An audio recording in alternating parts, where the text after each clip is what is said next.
Saint of the day of November 03 is Saint Martin the Porres.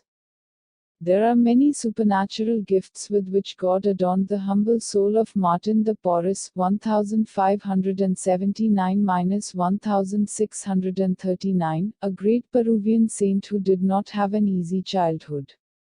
He was born of a Panamanian servant girl of African origin and a Spanish aristocrat.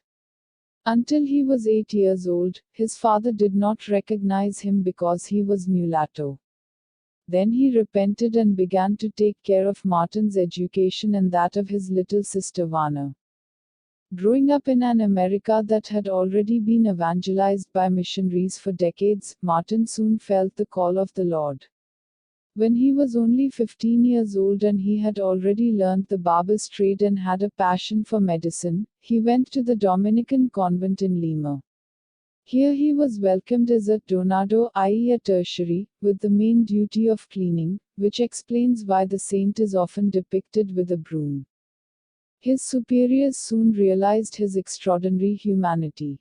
One day Martin chased the prior who was going to the square to sell the precious objects of the convent, then in great economic difficulty, and offered to be sold as a servant.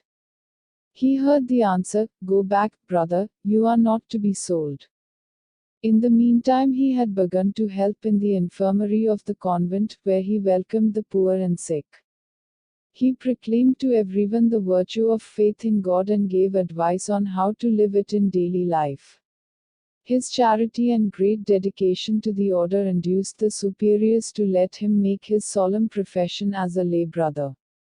From that date to June 1603, Martin dedicated himself more intensely to the ascetic life, practicing fasting, spending hours in front of the Blessed Sacrament and meditating on the Passion of Jesus.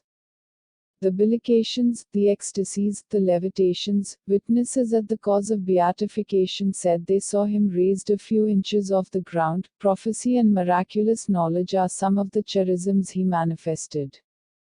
While he continued to dedicate himself to the poorest, who flocked to the convent's infirmary in great numbers, his wisdom and fame as a healer became public knowledge. For this reason, a number of prominent people turned to him for advice or healing. When